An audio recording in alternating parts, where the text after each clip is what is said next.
Good morning. Today is Sunday, May 23rd, 2021.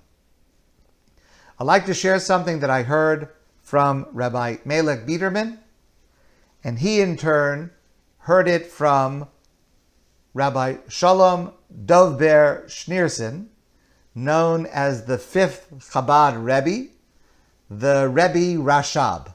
That's how he's often referred to. And he lived in the late 1900s, early 20th century. He died in the year 1920. In our parsha this week, the parsha Baloscha, we have the following incredible verse. V'ha'ish Moshe anov ma'od. Moshe, the man Moshe, was exceedingly humble. I've shared with you before the word ma'od, which means very or exceedingly, actually means, according to the Vilna Gaon, ma'od, to the furthest extreme, the most that is physically possible. That's what ma'od means. And this verse seems to bear this out. He was exceedingly humble. Mikol ha'adam asher al pnei adama. He was more humble than every other person that ever walked the face of the earth. He wasn't a little bit humble. He was the most humble that it is possible to be. Moshe thought that he was not as great as us, not as great as me. Does this verse actually mean to assert that Moshe thought that I, Michael Whitman, am greater than Moshe? I mean, is that what he thought? That seems to be what the words say. He considered himself more humble. He humbled himself more than everyone. Well, I'm included. All of us are included in everyone. How is it that Moshe didn't recognize or remember the pasuk that he himself wrote in the Torah, Lo kam navi od b'Yisrael kamoshe? There has never been and there will never be a prophet who will arise anywhere in the world as great as Moshe. Moshe is the greatest. He wrote those words. Moshe didn't remember or take to heart what God himself says in our parsha about Moshe, Peh el peh adaber bo. God says to Miriam and to Aharon, Moshe, he is the only one in all of human history, Peh el peh adaber bo. I speak to him mouth to mouth, face to face, like I'm speaking to you, not in a dream, not in a prophecy, not in a vision, directly like I'm speaking to you. That's God speaking to Moshe. Unlike anyone else before that time or since, up until today. How could Moshe say that he felt that every one of us, here, right now, us, was greater than him? So, a few years ago, I shared with you one approach to this question. I shared it in the name of Rabbi Norman Lamb. The answer I provided then is a true answer, and it is an important answer. Today, I want to share a different answer. This answer is incredible. It is almost unbelievable. But it is also true. Rashab, the fifth Chabad Rebbe, quotes a medrash. Our rabbis in the medrash say something quite cryptic. Our rabbis tell us that Moshe saw the Sefer Shel Adam Harishon. Adam Harishon, Adam, first man, wrote a book. And we do not have that book. No one we know has access to what was in that book except Moshe. Moshe saw Sefer Adam Harishon, the book written by Adam, the first man. And that book contains all of the events of every generation, starting with Adam, sixth day of creation, Bereshis bara, continuing through our time and going forward until the Mashiach comes, until the Messianic era. Every event, every piece of news, everything that happens is written in that book. Moshe had access to that book. That means COVID was in that book. The ceasefire that took place this weekend in Israel was in that book. What's going to happen with the ceasefire next week in Israel, that's also in the book.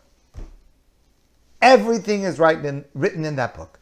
That is the Medrash. That's what our rabbis in the Medrash say. Okay, it's kind of incredible. It's kind of hard to believe or understand, but that's what our rabbis in the Medrash say, going back maybe 1,500 years. Now, listen please to what Rashab writes. Moshe saw in that Sefer our generation, among every other generation, but he saw our generation. He saw us. And he saw in us a generation of great darkness. A generation of Jews who live in the shadow of the Holocaust. A generation who live with the specter of anti-Semitism even today. A generation that lives with the terrible inroads made by assimilation.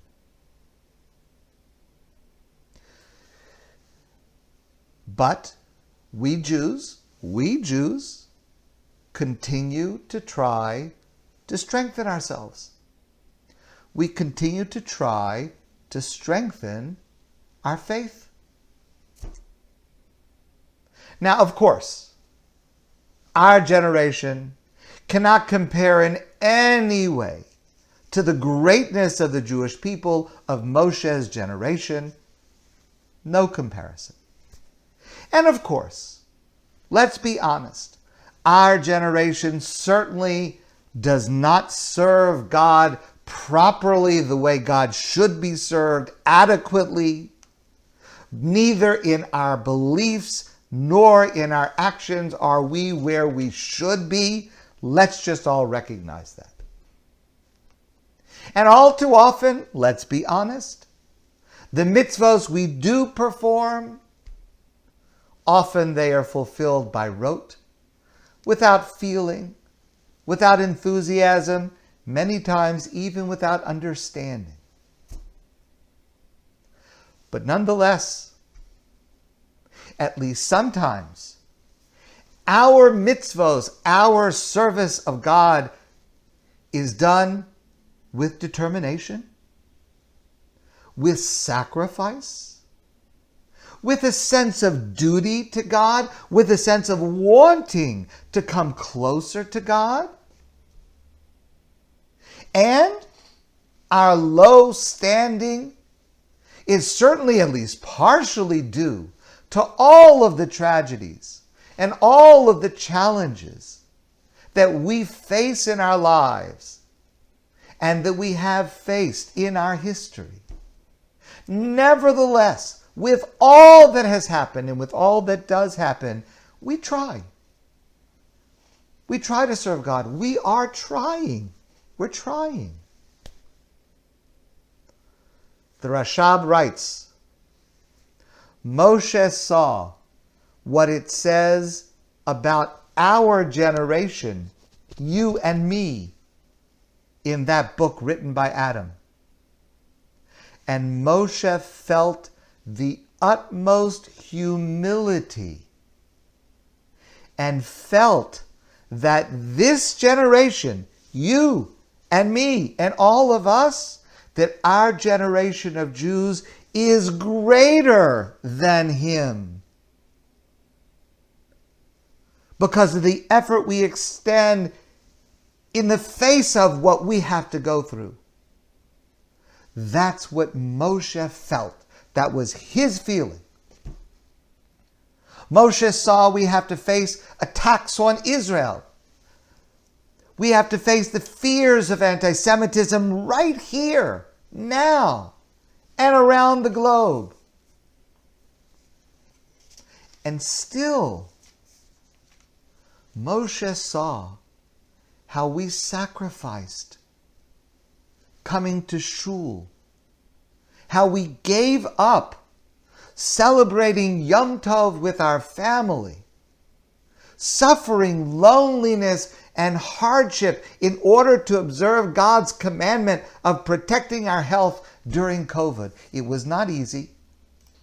It's something that Moshe did not face.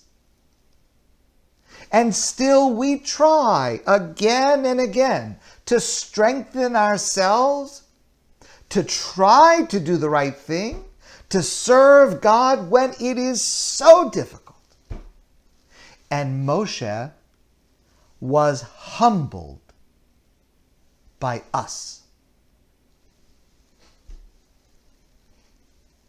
And Moshe felt that we are greater than him. Now, obviously, this is Moshe's perspective.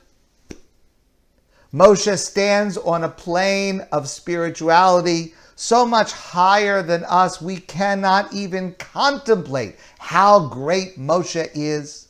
And we certainly cannot understand Moshe's claim in this verse. But that was his perspective, expressed in our Parsha Baloscha. This is what we are able to accomplish, you and me and all of us, when we strengthen each other, when we inspire each other, which is what we are doing. Moshe looks up to us. My friends, please allow that to sink in this week. I wish you a wonderful day. I look forward to seeing you soon in person.